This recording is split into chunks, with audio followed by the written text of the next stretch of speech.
Bom, convidamos agora para compor a mesa de debates os palestrantes desta manhã: César Viana Moreira, da Fundação COGE, Ana Yara Paulino Lopes, de EESE, e Jefferson Seidler, do Ministério do Trabalho e Emprego. O moderador deste trabalho será o senhor César Viana, da Fundação COGE, que neste momento tem a palavra. Eu vou passar a primeira pergunta e vou pedir que faça as perguntas por escrito, quem ainda não as fez. Vou passar Ministério do Trabalho e de EESE, a pergunta de Alcides Leandro, da UNB.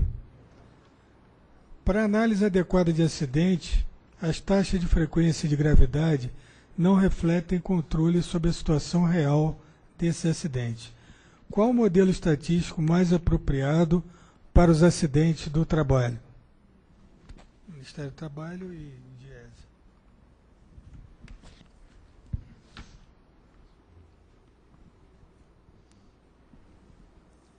Alô? Essa é uma discussão. Eu estou entendendo aqui que a taxa de frequência e gravidade que você se refere é a da ISO, né? Ver homens hora trabalhado, e esses cálculos utilizados há bastante tempo nas empresas, né? A gente tem utilizado os conceitos de saúde, que seriam as taxas de incidência, e o que a gente está chamando de taxa de gravidade é um pouco diferente, que teria a ver com o tempo de afastamento e a consequência final, principalmente incapacidade permanente e a incapacidade e os óbitos, ou a incapacidade de longo prazo. Na verdade, nas nossas discussões internas, hoje a gente tem utilizado esses dados para fazer a priorização da fiscalização do trabalho, mas não estamos plenamente convencidos ainda de qual modelo utilizar para realmente fazer essa priorização. Então, a questão das estatísticas, agora a gente está caminhando sempre junto com os métodos epidemiológicos, procurando fazer não só o estudo da frequência, mas também o estudo da relação, da tentativa de relação entre causa e efeito, ou seja, buscando estudar populações, a exposição de uma forma mais detalhada. Hoje, com as taxas de gravidade de frequência, ou mesmo essas que eu estou falando agora, taxa de incidência de doenças, taxa de incidência, taxa de mortalidade, taxa de letalidade, a gente coloca populações com exposição muito diferente dentro do mesmo grupo de estudo. Então, vagarosamente, nós estamos tentando diferenciar isso com mais detalhe, ou seja, estudar qual é a exposição, como se fosse, mal comparando grupos de exposição similar ou grupos homogêneos de risco, e aí podendo fazer estudos de taxas da incidência e gravidade ou taxas de mortalidade em grupos específicos de exposição para poder ter uma noção mais exata disso aí.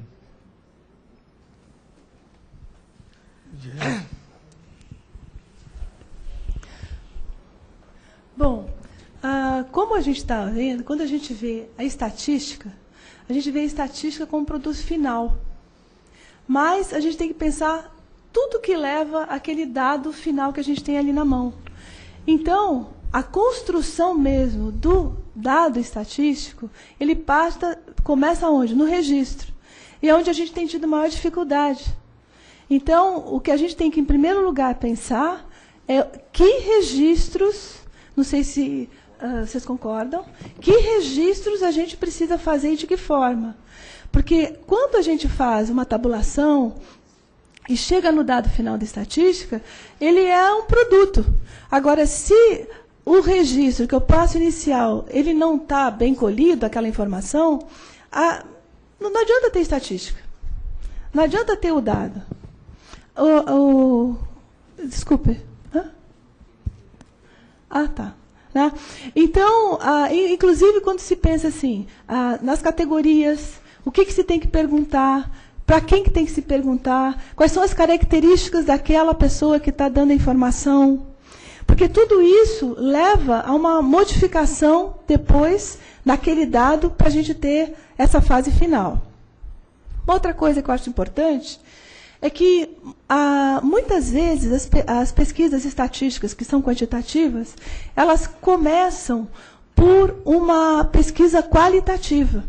E que essa pesquisa qualitativa é importante até para você definir quais as categorias e quais as perguntas que vão ser importantes para depois você ter o seu dado estatístico propriamente dito.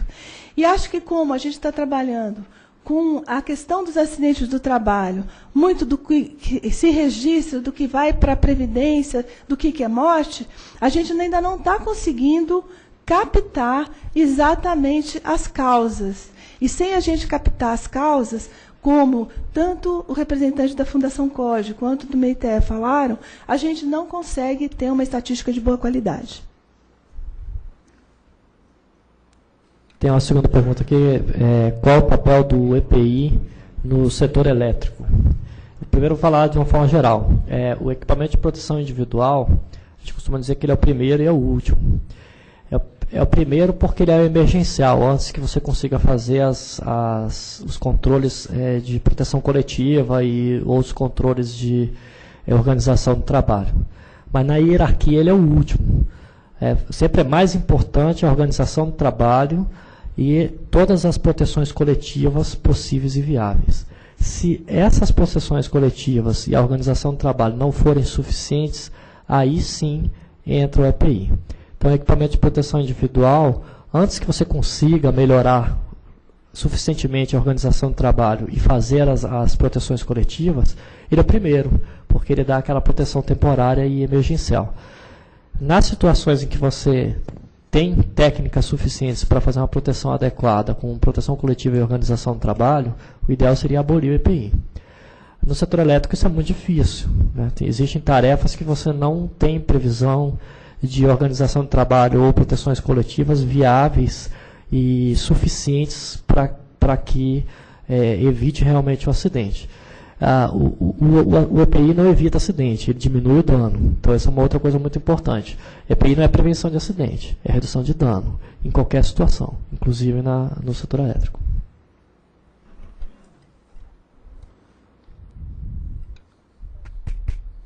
Tem uma pergunta aqui que é FUNCOGE, DIEESE e Ministério do Trabalho e Emprego. Eu vou começar pela FUNCOGE. Os indicadores de frequência e gravidade mostram melhora geral.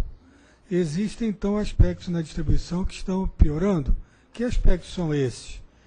É a primeira parte da pergunta. Vocês viram que, nitidamente, todos os esforços das diversas empresas acerca de trabalhos com as suas contratadas e os empregados próprios, eles estão dando resultado, as curvas, os indicadores relativos estão decrescendo, em que pese que nós vimos também que as fatalidades ainda estão em número elevado.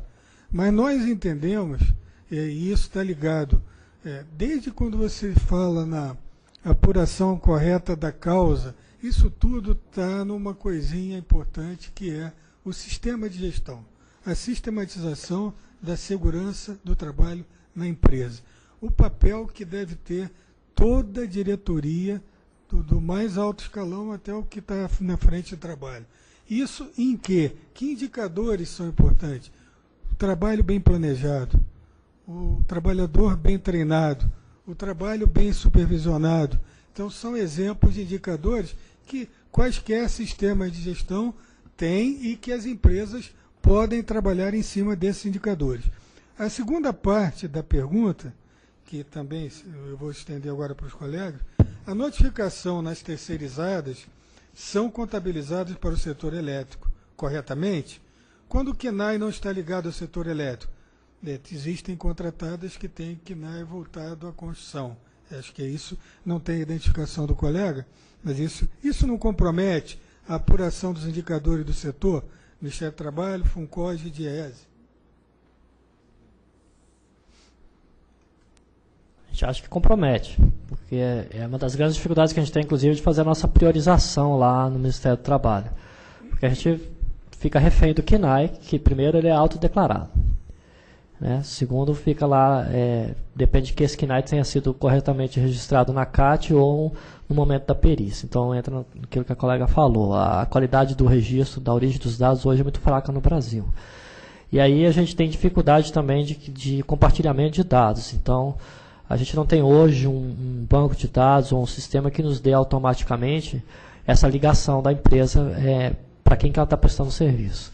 Então, quando estava levantando os dados, ciente desse desvio, percebi isso, por exemplo, em algumas análises de acidente que a gente levantou, ou em alguns resultados de fiscalização, ou até mesmo no banco das CATs, de empresas que estão prestando serviço para, seja para a construção civil pesada, seja para o setor elétrico, que tem KNAI de arquitetura, de serviço de engenharia e outros KNAIs periféricos aí nessa questão. Então, existe um pouco de desvio, sim, de fator de confundimento nessas estatísticas. As duas perguntas de uma forma conjunta, porque de uma certa olhar, a questão nós estamos num momento de desenvolvimento tecnológico, de conhecimento científico, que é mais que suficiente para a gente pensar de como pode bloquear qualquer tipo de acidente. Então, há uma certa negligência, uma certa deixar o caso do gestor, como o César apontou aqui, que ele tem menos responsabilidade. Não, todo mundo tem responsabilidade. Numa empresa, a hierarquia inteira tem que estar responsabilizada por isso. Em segundo lugar, a questão das terceirizadas, elas estão respondendo a quem? Quem contrata a terceirizada? Quem contrata a terceirizada tem que exigir que ela, assim como vai pagar INSS, todo esse tipo de coisa, que ela também qualifique seus trabalhadores, que ela dê condições de salário digno para esses trabalhadores, que ela mantenha as condições de saúde do trabalho ali também para aqueles trabalhadores. E a questão da notificação, e, inclusive a gente sabe de outros espaços, em outros temas que estão sendo falados também, que as próprias empresas elas vão aprimorando esse relacionamento com as suas terceirizadas, ao mesmo tempo que as suas exigências também crescem. Por quê? A gente não quer ser um país desenvolvido? A gente vai admitir ainda alguma morte por negligência? Nós não estamos mais nesse momento. Nós estamos em 2014. No caso da ocorrência de um acidente, dentro de um sistema de gestão bem direcionado, é óbvio que nós temos que motivar a informação desse acidente. Temos que aprender com esse acidente. E não, como em muitos casos, se adota medidas punitivas a superintendentes, a gerentes. A gente tem que ver no sistema de gestão que elementos que falharam e aprimorar, e não punir. Porque se punir, esconde. A gente tem que motivar a apresentar os acidentes em todo o dia a dia, e com isso vai se conhecer a realidade e corrigir os problemas. Tem uma outra pergunta, que tem também um pouco dessa linha: qual a análise que se faz da subnotificação de acidente? É para a FUNCOG, é para o Ministério do Trabalho e é para a GES também. Quando eu falei, dei a ênfase, inclusive, grande na população, que é aquela pessoa que vai instalar uma antena de TV e sabe que não pode encostar numa rede elétrica, mas não sabe o quanto deve se aproximar. É aquela pessoa que vai furtar um cabo e não tem noção e acaba morrendo ali agarrada no cabo, numa subestação. Esses vários casos de acidentados, muitos desses casos, fio partido, atinge uma criança, atinge uma pessoa idosa.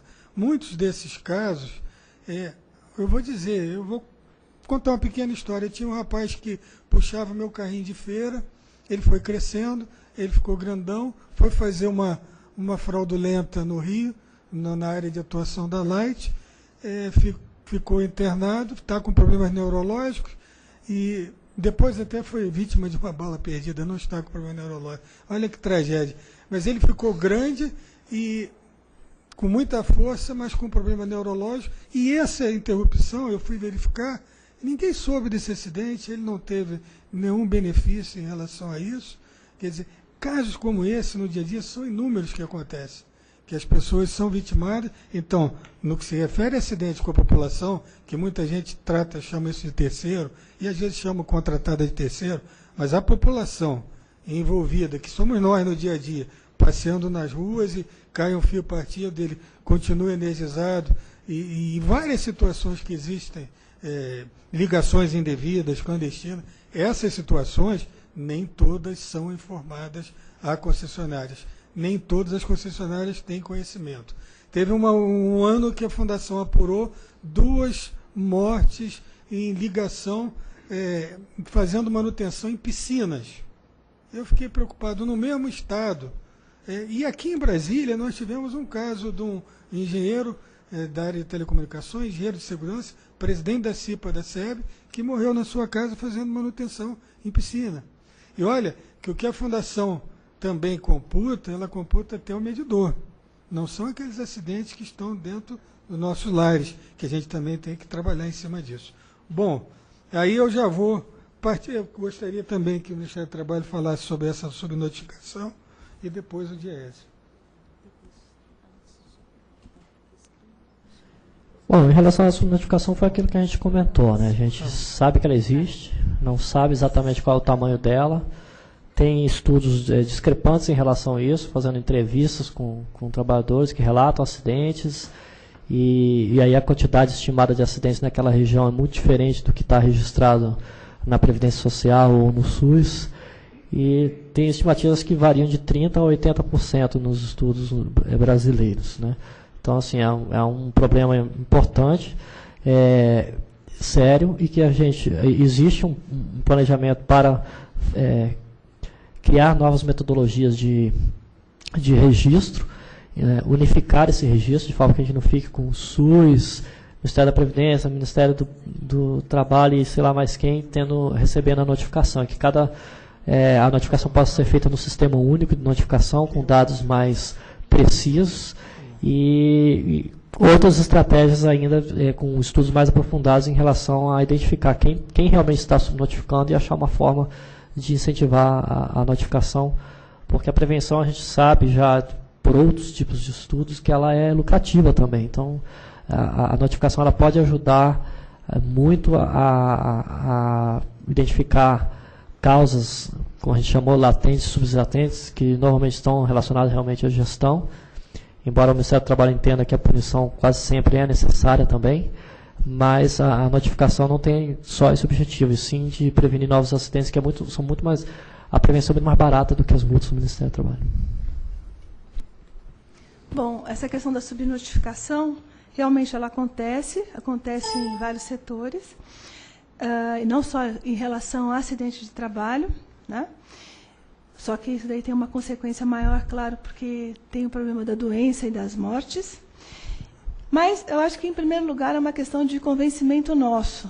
É um convencimento de ter cidadania e da importância que isso pode ter para a mudança da nossa própria sociedade. Em segundo lugar, um dado que a gente não pode esquecer nessa subnotificação é o medo que os trabalhadores têm de admitir que eles cometeram um erro ou de estarem delatando alguém. Então, a ideia não é de estar contribuindo para que algum processo produtivo fosse melhorado, mas é o que vai cair por cima dele ou do seu companheiro. Será que ele vai perder emprego? Será que o outro vai perder emprego? Está naquela zona dos chamados riscos psicossociais que a gente tratou aqui. Um exemplo que eu acho interessante de mudança desse padrão, por exemplo, aconteceu com a RAIS. A Relação Anual de Informações Sociais, ninguém respondia. Você vai pegar os dados de 1990, nada, não serve para nada, e tinha estatística. Agora, isso foi aprimorando, e hoje a RAIS ela é uma das nossas fontes, trabalhadas por todos o pessoal interessado, de que você tem o tempo de permanência no trabalho, você tem a questão de gênero, você tem a questão de salário. Claro que alguns dados eles ainda estão sendo depurados, precisam melhorar. Mas hoje a gente pode dizer que a gente tem uma fonte de informação que é a RAIS, o que há algumas décadas de tempo atrás a gente não podia dizer.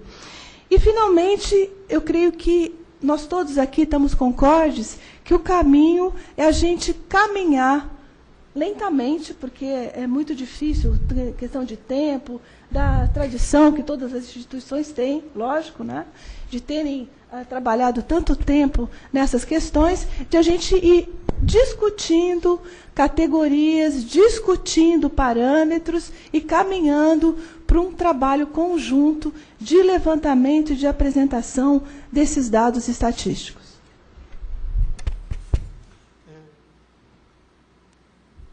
Eu fui aqui advertido que tem várias perguntas que querem ser feitas verbalmente, por favor. Muito bom dia a todos, bom dia à mesa, bom dia a todos os senhores. Eu sou Vicente, do sindicato, acho que sou um sindicalista aqui, do Sinergia, CUT, Stieg, Campinas. Tem mais ali, me perdoem. Assim, eu gostaria de fazer uma colocação, né? Os sindicatos, eles não foram convidados e ficaram sabendo de última hora. Não estava no site da ANEEL, né, o convite, esse evento. E quando foi colocado, já estavam encerradas as inscrições. Todos os sindicatos, eles participam na base. Eles fazem gestão lá na base com o trabalhador. Eles, de uma maneira geral, eles sabem o que está acontecendo lá embaixo. Todas as autoridades aqui presentes, senhores presidentes, diretores, Ministério Público, DIEESE, vocês têm estatísticas, indicadores, vocês são excelência nisso. Mas realmente, de fato, o que está acontecendo lá na base, nós sabemos. E gostaria até de citar o exemplo. Rapidamente. Olha aqui, um exemplo público da Electro, tá ok? Um trabalhador, Jorge Henrique da Costa, se acidentou em 2011, 21 de abril de 2011, um feriado trabalhando, e veio a falecer em maio de 2012. Esse trabalhador sofreu tremendamente, choque elétrico, foi um serviço que não estava programado, certo? Ele não foi programado num tempo hábil. Eu estou aqui com o relatório de acidente, eu estou aqui com todos os documentos. O relatório, em síntese, sai como o trabalhador simplesmente foi o culpado. E um detalhe, o pior de tudo, senhoras autoridades, né? Senhora autoridade, Ministério Público e todos os outros aqui, eu acredito que todos sabem o que é um relatório de sustentabilidade. É a imagem da empresa perante o mundo empresarial. Esse acidente não consta nos relatórios de sustentabilidade, ele não existe. É um exemplo claro do que nós sabemos e talvez vocês não saibam. Vamos pegar aqui outro exemplo rapidamente, ó. A pia aí. Trabalhador, está aqui as fotos, eu fotografei. Um motorhome no meio do brejo. Tá as fotos aqui, se vocês quiserem ver, pode passar. Fossa a céu aberto, merda a céu aberto, do lado da cozinha. A cozinheira e o ajudante dormindo com 6 eletricistas no mesmo ambiente dentro do motorhome, certo? Quero agradecer a GRT de Itapeva, que nos ajudou a resolver, conseguimos resolver. Eletricistas com a esposa doente não podiam voltar para casa. Eu sou o Vicente, diretor de Saúde e Segurança do STIEC, eu faço gestão nisso. Vocês querem saber mais alguma coisa? Não temos banheiro químico. Eu tenho fotos de marmitas aqui em condições precárias. O trabalhador sai em grupo. Vocês andarem nas rodovias aí, qualquer podador de grama tem uma perua arrastando um banheiro químico. Nós lá não temos, certo?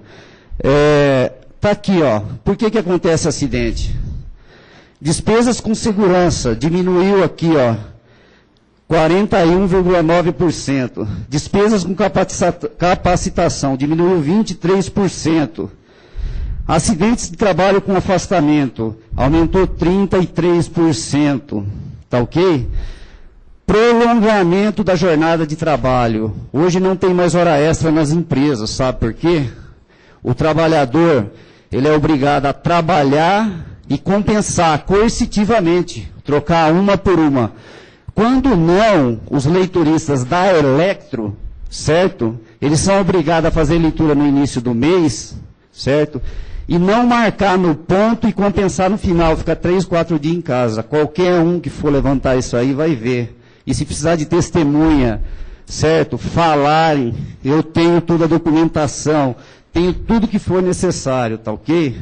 Nós vivemos o dia a dia na base.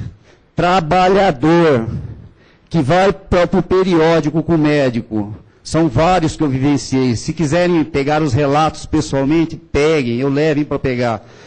Se ele indica que ele está com a osteoporose, está com o osso desgastado no pé acima do peso, certo? Ele faz o relato para o médico da empresa não vai ajudá-lo, ele vai ser eliminado. Ele é um objeto a ser eliminado. Gente, é assim que funciona a base. Ele está mandando me apressar, eu tenho muito mais coisas para contribuir, para falar para vocês com todos os documentos aqui, tá ok? Se alguém duvidar ou achar que é necessário. Então eu gostaria, senhores, autoridade, Ministério Público, que nós podemos fazer para aproximar a lei, adequar a lei aos fatos concretos, tipificar concretamente, porque as informações que nós temos hoje, que vocês chegam a vocês, não são reais, não são verdadeiras. Hoje, pega o COD de qualquer empresa, as pessoas tomam tarja preta, a maioria, tem surtos, tem convulsões, fazem tratamento, tenho documentos aqui também, tá ok? Maior índice de doença. Doenças psicossomáticas, a pessoa vai, eu tenho aqui documentos, ele vai com o médico particular, ele emite um CID, a médica da empresa emite outro. O médico emite o CID dizendo que é problema na empresa, ele adquiriu. A médica da empresa emite dizendo que é problema em casa, tá certo? E se livra desse problema e chuta para fora, é objeto. O trabalhador hoje, o chão de fábrica, ele não é mais um ser humano, ele é um objeto. Vocês me desculpem, ele é um objeto. Simplesmente isso. As empresas vejam dessa forma. As empresas simplesmente, elas primam pelos diretores, PLR altos, certo? Tem a participação nas ações, tá ok? O resto é na chibata. É coercitivamente, as pessoas têm medo de falar. Hotéis na Electro, os trabalhadores são obrigados que trabalham em regime de linha viva. Todos sabem que é trabalhar em regime de linha viva, em regime energizado, certo? Em alta tensão, 13,8, 138. São obrigados a dormir amontoado em 8, 10. Um ronca e comeu batata outro dia. Então vocês sabem o que vai acontecer. Os outros não dormem. No outro dia ele tem que trabalhar em regime de linha energizada. Sem dormir. Ah, detalhe, e é negado água. Ele tem que tomar água da torneira. Tá ok? Então essa é a situação das empresas, das melhores empresas para se trabalhar. Tá ok? É assim que está a situação. Então eu quero fazer a pergunta, o que nós podemos fazer para resolver isso realmente? Adequar a lei, tipificar aos fatos concretos, interpretar corretamente. Olha, muito obrigado. Eu agradeço suas colocações. Eu vou dizer a você que, junto aos sindicatos, ao governo e às empresas, o maior evento de segurança e saúde do setor elétrico, ele é construído com essas 6 mãos, trabalhador, empresa e governo. Então, é o tripartite verdadeiro, que é o SENSE. Eu queria, uma das sugestões minhas para vocês, para esse sindicato, porque eu sei que o Franklin dos urbanitários da federação, ele participa, o Maradona participa, mas como essa sessão é de perguntas, né, e essas todas as informações, não estou questionando elas, eu quero é que vocês participem dessas ações, como no SENSE, estejam presentes conosco nesses eventos tripartite. E aqui na ANEEL, houve o desejo de que os sindicatos participassem. Eu não sei se a Ailson quer falar alguma coisa para a colocação, ou se eu continuo logo as perguntas. Vou continuar. Então é importante a participação, eu acredito, a OIT acredita, a participação do trabalhador, da empresa e do governo na resolução de ações em conjunto é primordial. Fundação COGE, quais as principais dificuldades da Fundação na apuração das estatísticas dos acidentes de trabalho no Brasil? Bom, eventualmente, você citou casos aí de acidentes, né, que a Fundação ela consolida os dados, recebe, ela tem que entender que é verdade, ela não é um órgão auditor desses dados fornecidos. Esse pode ser um aprimoramento futuro, não por parte da própria fundação, mas que esses dados também sejam verificados junto às empresas. Outras dificuldades, vocês sabem que para elaborar as estatísticas geram custos. Tem gente que tem programa, software, manutenção, coleta de dados, e esse sistema ele funciona de maneira precária para nós. Outro ponto que a Fundação tem dificuldade são com os prazos. Eu fico vendo aqui que eu estou apresentando estatística de 2013, o Ministério do Trabalho de 2012, e eu podia já estar apresentando o mês passado. O sistema que nós temos tem condições de fazer isso. Esse é outro avanço que nós desejamos e podemos fazer. Ok? Jéssica, quer fazer alguma colocação? Ministério do Trabalho? Não. Então, vou passar outra pergunta. Eu pedia só o seguinte, que fosse pergunta, que depois a gente, para dialogar sobre vários problemas, a gente se reunisse, tá? São duas perguntas bem breves. Meu nome é Maximiliano Garcês, advogado de entidades sindicais, represento aqui o Sinergia Cútia, o Sindisul de Minas Gerais e o Sindefurnas. Primeiro, queria corroborar o que o senhor Vicente falou, que eu considero que é informações verídicas. A primeira pergunta é sobre a resolução 6110 da ANEEL, que trata de energia pré-paga. Várias entidades de defesa do consumidor, inclusive a Secretaria Nacional do Consumidor, do Ministério da Justiça, do Governo Federal, disseram para a ANEEL, apresentaram recurso, considerando que isso aumentaria o número de fatalidades no setor elétrico, que era uma irresponsabilidade de ser tomado. Tem exemplos internacionais de como a energia pré-paga aumenta o número de mortes no setor elétrico. Foi feito um recurso, né, participou o Sinergia, um órgão do próprio governo interpôs o recurso, e o recurso foi denegado. Então eu queria saber do senhor Jefferson o que ele considera aí da perspectiva de aumento de mortes por conta da energia pré-paga no Brasil. E segundo, foi falado sobre a negligência no setor elétrico, né? A senhora do DIEESE, o senhor Jefferson falou. O Código Penal prevê um homicídio culposo, né? Qualquer um que consegue, fruto da sua inação, negligência no caso, homicídio, configurar homicídio culposo. E nós sabemos que há uma série de fatalidades no setor elétrico que não são fatalidades, que são previsíveis, uma omissão que qualquer pessoa com um senso comum razoável gostaria de verificar que aquilo era um fator de risco. Se existe algum caso de algum empresário do setor elétrico ou algum alto funcionário do setor elétrico que esteja hoje preso ou ao menos respondendo um processo criminal por homicídio culposo, por mortes no setor elétrico. Yes. Bom, em primeiro lugar, eu vou pedir desculpas, porque realmente eu não tenho conhecimento e experiência nesse assunto da energia pré-paga. Eu posso pesquisar e depois, se você quiser me dar o seu e-mail, a gente vai atrás dos colegas auditores fiscais que atuam mais na área de energia elétrica, engenheiros eletricistas, que provavelmente terão como fazer essa pesquisa e te mandar essa resposta. Eu hoje não tenho como dar. Não só o crime de homicídio culposo, também existe o crime de perigo, né? Eu não sou advogado, mas existem essas duas tipificações criminais. Já em algumas reuniões do Comitê Interinstitucional com o Tribunal Superior do Trabalho, os desembargadores do TST têm perguntado a isso para procuradores do Ministério Público Federal.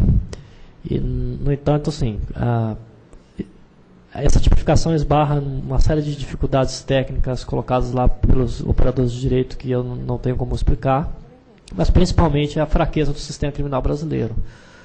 O comentário que normalmente a gente ouve tem assassino de criança, estuprador, não sei o que, solto. Nós vamos ir atrás dos crimes relacionados à morte numa situação de trabalho. Não temos pernas para isso. Geralmente o que a gente ouve é isso. Não é minimizando o problema, mas o que eles dizem é que normalmente não tem pernas para isso. Outra é a falta de capacitação. No Brasil, o nosso sistema, a parte criminal é toda feita pela polícia, né? E pouquíssimas polícias têm um grupo especializado em investigação de acidentes para verificar se existe realmente a conduta culposa, dolosa ou não. Então, realmente, o sistema não está, embora haja previsão legal, o sistema não está preparado para isso. Eu queria também fazer um breve comentário a respeito da palavra do colega anterior, aí, do diretor. Nós, obviamente, no Ministério do Trabalho recebemos denúncias de sindicatos dos mais diversos tipos. Sabemos que existem empresas e empresas, e existem muitas empresas que aparentam estar muito bem e estão muito mal. Existem empresas que não tratam tão mal os seus empregados. Só que hoje nós temos 2.760 fiscais para um país de 39 a 40 milhões de trabalhadores formais, fora os informais e os servidores públicos. De forma que uma das coisas que pode ser feita é pressionar o Ministério do Planejamento, pressionar a Câmara e o Senado para não só ocupar as 80 vagas que já existem na Auditoria Fiscal do Trabalho, mas também ampliar o número de vagas para o número preconizado pela Organização Internacional do Trabalho. Isso só resolve? Não.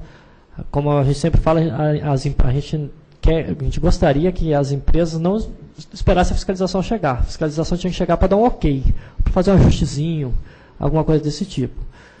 Hoje em dia, em geral, não é o que acontece.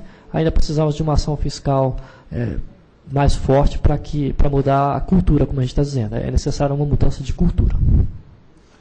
O Diese também quer falar.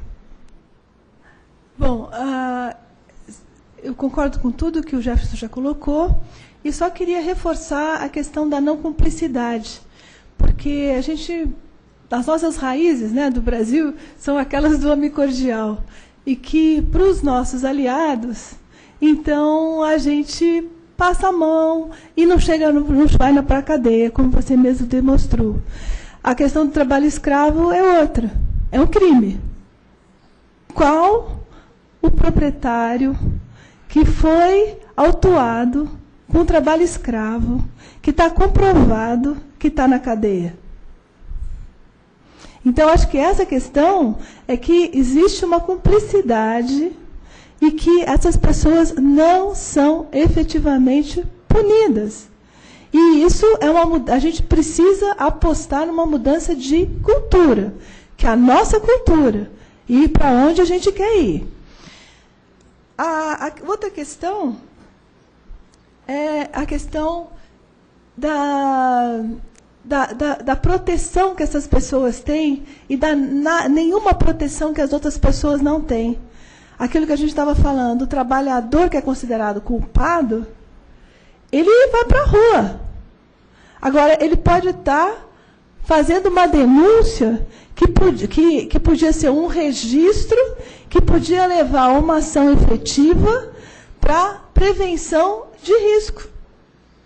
Então, acho que é essa desconstrução que a gente tem que fazer e não vai ser fácil, mas que a gente tem que caminhar para isso. Ministério do Trabalho e Emprego, não se pensa numa revisão da NR4 nas distribuidoras de energia, devido às distâncias, à força de trabalho, esse dimensionamento do SESMIT não atende, não tem o nome. A NR4 foi posta em revisão, acho que em 90 e alguma coisa. Ficou 10 anos em discussão, saiu quase briga de fato nas reuniões. Algumas bancadas se retiraram, uma vez as bancadas dos trabalhadores, outra vez as bancadas dos empregadores. E, por enquanto, o pessoal desistiu de trabalhar com a NR4, a revisão. Nós estamos revisando várias NRs. Nos últimos 3 ou 4 anos tem saído muitas alterações de NR. A NR4 está em banho-maria, por enquanto. Queria aproveitar para dizer que a NR1 está em consulta pública até o dia 25 e ela trata justamente de gestão da segurança de uma forma muito mais abrangente do que a NR1 atual. Outra coisa que eu queria dizer é que já na NR4 é prevista a questão da análise de acidente. A gente tem falado um pouco sobre a análise de acidente, que não pode ser aquela análise de acidente curtíssima que vê só aquele primeiro erro, né? Ou, de repente a falha do trabalhador ou aquele fator imediato mais óbvio. E existe no Ministério do Trabalho, no site do Ministério do Trabalho, um guia de análise de acidente e também no site, se eu não me engano, de Botucatu, o MAPA, que é uma metodologia de análise e prevenção de acidentes. São duas publicações muito interessantes que ajudam a gente a buscar as causas raízes dos acidentes. Toda empresa é obrigada a analisar todo acidente grave e fatal. Se a empresa tem SESMIT, ela é obrigada a analisar até o acidente, entre aspas, acidente sem vítima, o quase acidente ou incidente. Bom, eu sou Daniel Passos, eu sou economista do Diese, e eu gostaria de fazer uma pergunta. Na verdade, são duas questões bem objetivas, tanto por César quanto por Jefferson, relacionada ao início dessa atividade, quando a própria ANEEL, né, um dos diretores, mencionou a necessidade de criar um sinal econômico, né, para estimular a questão da adoção desse indicador dentro da regulação.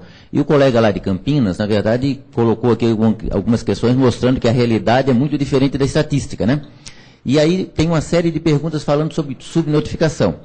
E o próprio Dr. César fez a apresentação, disse que a grande dificuldade nossa é financeira e o envio de dados. O Ministério do Trabalho também fez menção à questão dos dados. E nós temos uma realidade no setor muito grande, que é a terceirização.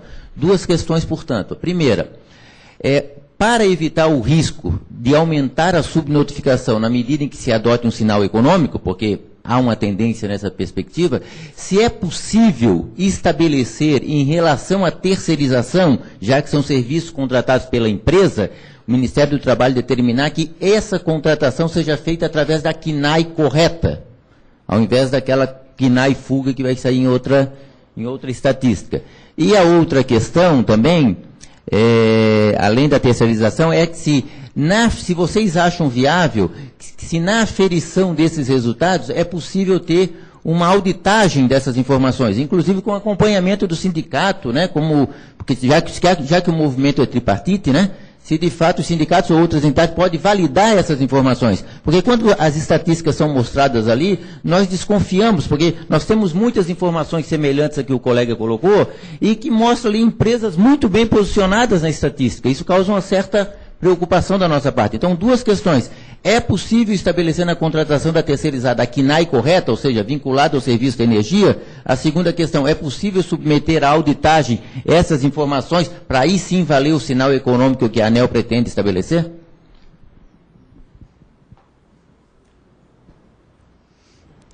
A questão da KNAI é um grande problema que a gente tem, porque ela é a normatização em relação à classificação nacional de atividades econômicas, as leis são criadas pensando em tributação, são pensando na Receita Federal. Então, hoje a gente não tem nenhum instrumento legal para fazer isso. O que a gente faz, por exemplo, quando a gente encontra um comércio que é uma indústria, a gente entra, ele tem um balcãozinho para vender algumas coisas, um galpão com 30, 40 trabalhadores produzindo industrialmente, a gente informa o empregador que o KNAI está incorreto, e hoje em dia não temos uma metodologia própria para informar a Receita a respeito disso também, alguns auditores fazem, outros não, mas no nosso relatório a gente põe o KNAI que a gente encontra. Agora, esse registro da contratação, hoje nós não temos instrumentos legais. Na verdade, o que precisa, e a gente sente lá no Ministério há muito tempo isso, é preciso uma boa revisão da legislação em relação a essa classificação nacional de atividades econômicas. A própria legislação, como funciona isso, essa questão de ser autodeclarado, a questão de ter auditorias em relação a isso, é um assunto que precisa ser estudado e provavelmente uma bela revisão. Tem várias iniciativas que a gente tem visto, tem coisa ruim também vista no exterior, até em países desenvolvidos. Eu vi, por exemplo, agora serviço de linha viva ao contato sem uso de manga isolante, eu vi trabalhador brincando na turma de linha viva. Eu não quero dizer que só acontecem coisas ruins com a gente. Eu tenho testemunhado coisas muito ruins também em países desenvolvidos. Mas existem experiências, por exemplo, de contratadas no Canadá.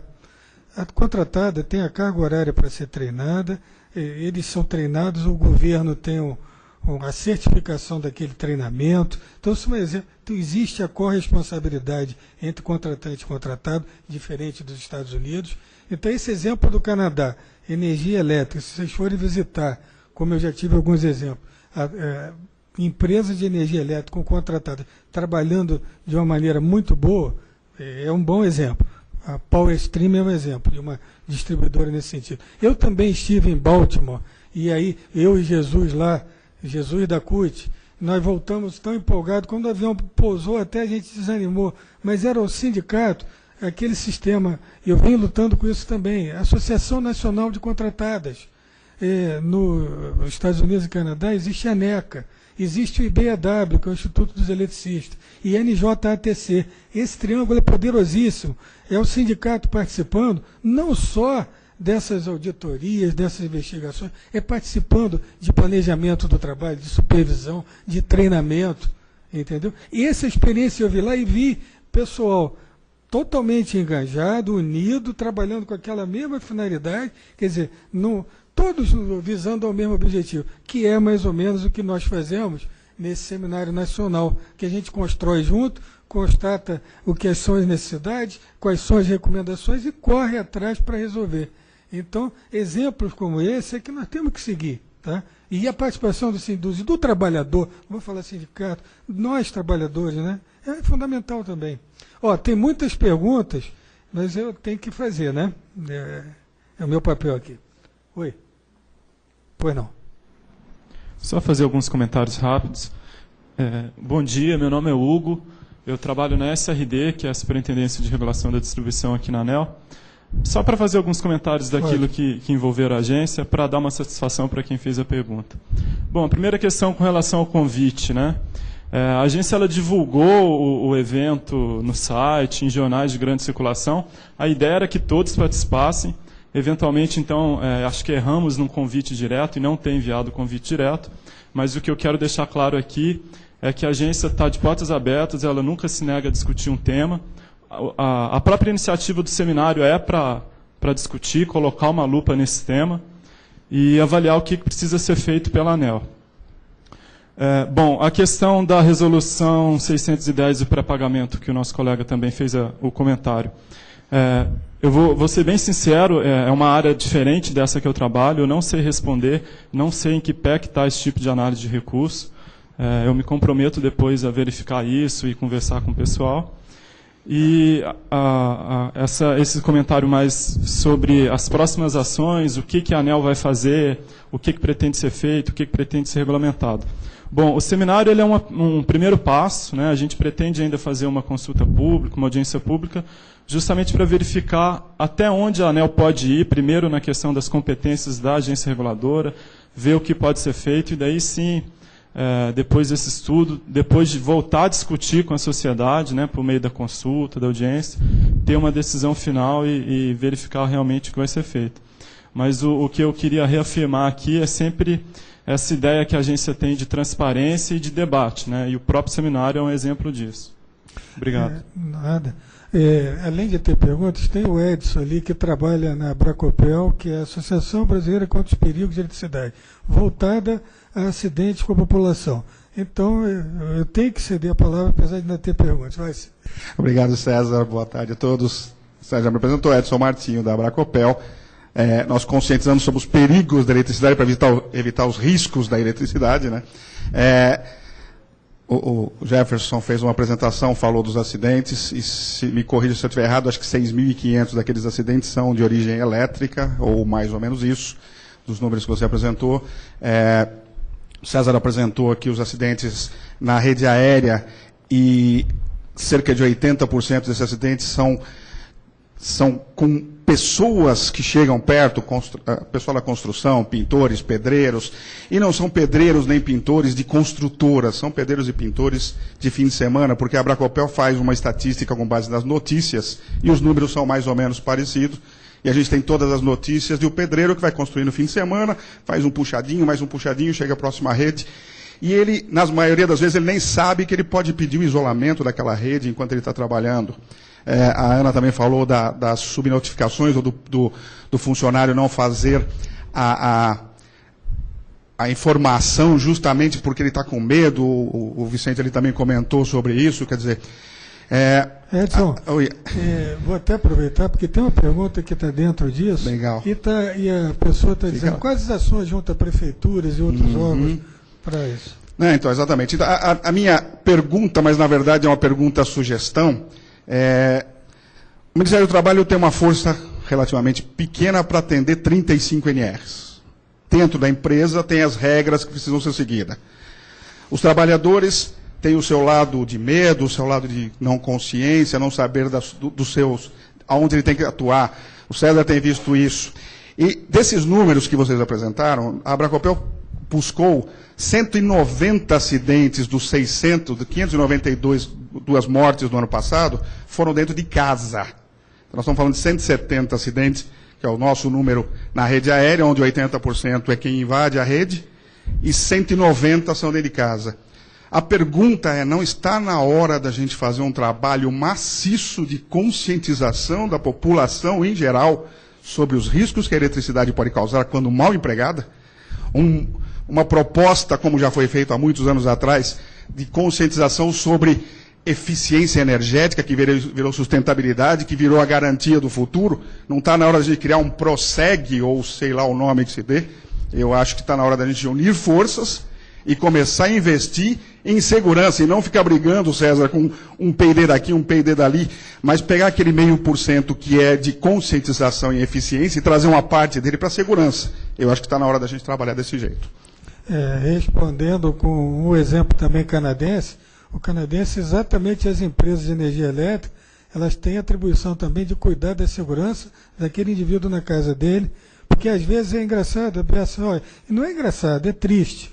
Eu tenho um colega da Eletrobras que morreu auxiliando uma equipe trabalhando na casa dele na reforma. Ele trabalhava na Eletrobras pela segurança, mas na casa dele eles se aproximaram com a parte metálica da rede e morreu. O Edivardo Moreira, que é o nome dessa pessoa. Bom, tem mais uma pergunta? E está chegando outra. A investigação de acidentes é um dos parâmetros para corrigir os acidentes. Não somente isso. A fixação da causa é fundamental para aplicar medidas cabíveis. Gostaria de saber se existe alguma forma ou plano para que o Ministério do Trabalho cobre de forma efetiva a análise do acidente.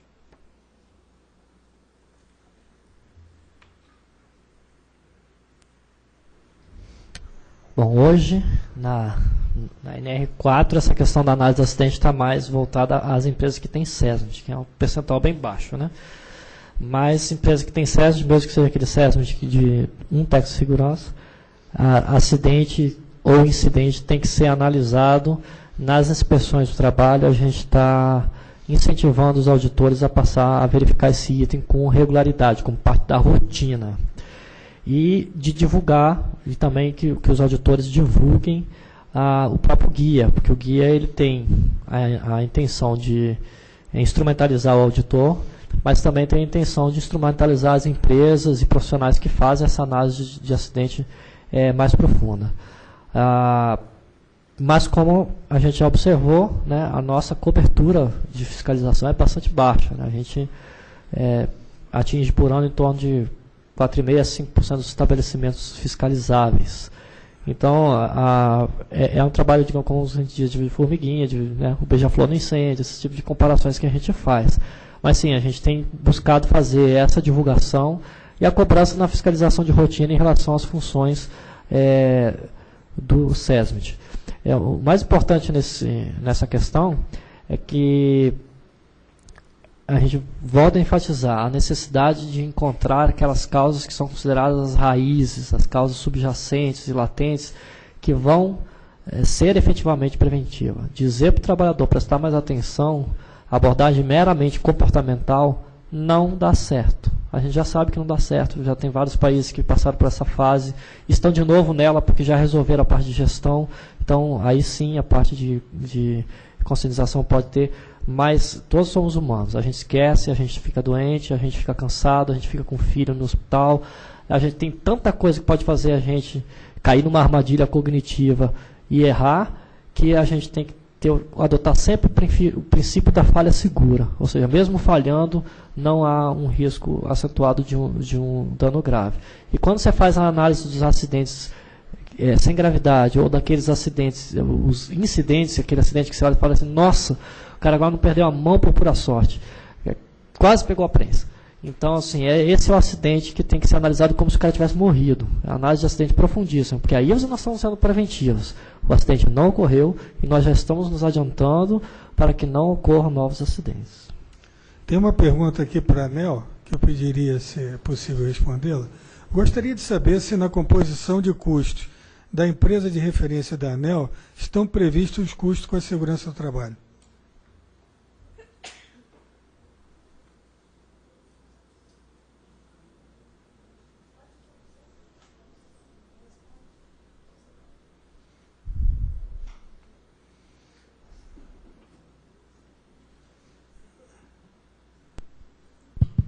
Bom dia a todos. Meu nome é Ailson e até pouco tempo eu trabalhava na fiscalização e na área de regulação. Em relação à pergunta que foi feita, quer dizer, de uma forma geral, a questão da segurança ela faz parte, sim, do modelo anterior, que é o modelo de empresa de referência, o modelo anterior. Hoje é o modelo de benchmark, ou seja, as melhores empresas, todos os aspectos envolvidos do ponto de vista da qualidade. Quando eu falo qualidade, é também a questão da segurança. Então, deve ser sim visto, porque se umas empresas conseguem fazer, é sinal que as outras também podem ser feitas. Pode ser feito esse mesmo serviço com a mesma qualidade. Então, nesse aspecto, sim. Então, esse é uma visão que a ANEEL tem. Obrigado. Obrigado, Wilson. Tem uma pergunta aqui, que é a questão para o Ministério do Trabalho, que ações, que planos, tem alguma coisa voltada ao comportamental? Normalmente se ouve dizer que o empregado tem tudo e acaba fazendo algo errado. Eu, muitas vezes, tenho atestado, eu quero que os representantes aí de trabalhadores escutem isso, que às vezes diz que é comportamental, mas quando você vai avaliar, tem muita coisa organizacional, de não planejar, de não ter procedimento e tal. Mas ele fez aquele comportamento. Mas o que esse colega quer saber, se tem alguma linha do Ministério do Trabalho nessa parte de segurança comportamental. Diretamente não. A gente enfoca hoje cada vez mais na gestão dos riscos, ocupacionais, na organização do trabalho, na proteção coletiva e no princípio da falha segura, ou seja, não é meramente comportamental. Num sistema de segurança ideal, não existe acidente, existe o suicídio ou, sei lá, a autoagressão. Porque o sistema é tão seguro que, para o acidente realmente ocorrer, é preciso que a pessoa queira que aconteça. É lógico que faz parte disso tudo, acaba tendo uma tangente aí que é comportamental. No momento que a gente cobra das empresas, por exemplo, o direito de saber, ou seja, o dever da empresa é informar todos os riscos e a maneira de se prevenir desses riscos, lembrando sempre da hierarquia das medidas de prevenção, que começa com a proteção coletiva, a organização do trabalho, tal, e a última coisa é o comportamento e o uso do EPI. Seguindo essa hierarquia e fazendo, claro, a orientação do trabalhador em relação aos riscos reais a que ele está exposto e como se defender desses riscos, você tem aí indiretamente alguma coisa de abordagem comportamental. Mas não existe esse trabalho direto, um programa relacionado a isso. Ok. Olha, talvez tenham duas perguntas ainda não respondidas, mas tem alguém já com o microfone, eu pedia que fosse uma pergunta que fosse, por favor, breve, porque o horário, e de tarde ainda vamos ter boas práticas aqui, ainda vamos ter bons debates. Por favor. Boa tarde, meu nome é Ricardo. Antes de fazer a minha colocação, eu gostaria que, numa questão de ordem também, eu pedi a palavra antes, então se for repassado, acho que o meu direito de palavra deve ser assegurado.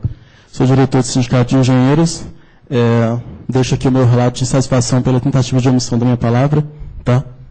Bom, em relação à estrutura da saúde e segurança, assim, numa questão nacional, você deu vários exemplos em relação a exemplos internacionais. Eu vejo que é o seguinte: se a gente pegar uma estrutura onde em modelos internacionais você tem entidades sindicais inseridas dentro das empresas, não é, de certa maneira, justo comparar esse modelo ao nosso modelo nacional, onde as entidades sindicais não têm sequer espaço para debate dentro das empresas. Então, esse é o primeiro ponto que eu coloco como reflexão. Em relação a outra coisa, já foi colocado na fala do senhor Jefferson, uma deficiência do Ministério do Trabalho. Isso é uma falta de descentralização, de mão de obra, de fiscalização, enfim. E em relação também à apresentação do senhor, em relação aos dados da Fundação COGE, nós temos relatos, primeiro presencialmente, outros relatos, onde os dados fornecidos pela Fundação, eles divergem muito de dados fornecidos pelas entidades de base sindicais e outras entidades que pesquisam no chão de fábrica mesmo. Né? Esses dados, eles são, de certa maneira, eles divergem. Aí eu não quero entrar na questão da veracidade dos dados, não. Mas é só uma questão para reflexão. E, assim, se por parte da ANEEL mesmo, nós não teríamos que repensar o modelo de aferição desses dados, né, uma maneira de posicionamento e até tem talvez um coletivo de entidades. A minha militância na área era um pouco pequena, mas embora seja pequena, a gente já comecei com um bom exemplo. Nós temos um Pacto de Saúde e Segurança feito pela CEMIG, lá em Minas Gerais, onde é formado pelos trabalhadores e pelas entidades sindicais e o corpo gerencial da empresa, para rediscutir o sistema de segurança dentro da empresa. Então eu vejo que, se as informações que vêm da base não são necessárias, e sendo que todas as informações que são apresentadas vêm da base, tem que ser repensado esse modelo de discussão e de participação da base. Essa é uma reflexão, eu gostaria do posicionamento dos senhores a respeito disso, e obrigado. Olha, eu concordo plenamente com as tuas ponderações, quero ter uma conversa contigo, se você quiser, logo depois, no segundo período, quando for, tá? E, inclusive o intercâmbio da Fundação com a tua entidade. E falar um pouquinho do que eu vi lá fora, que tem muita coisa que eu acho que é aplicável. E vários colegas seus que estavam acompanhando na viagem, eu viajei com só representantes sindicais. E eles viram que tem muita coisa que a gente pode aproveitar boa. Obrigado pela tua colocação. Eu tenho que encerrar por causa da hora do almoço, por causa do início do novo bloco. Obrigado a todos.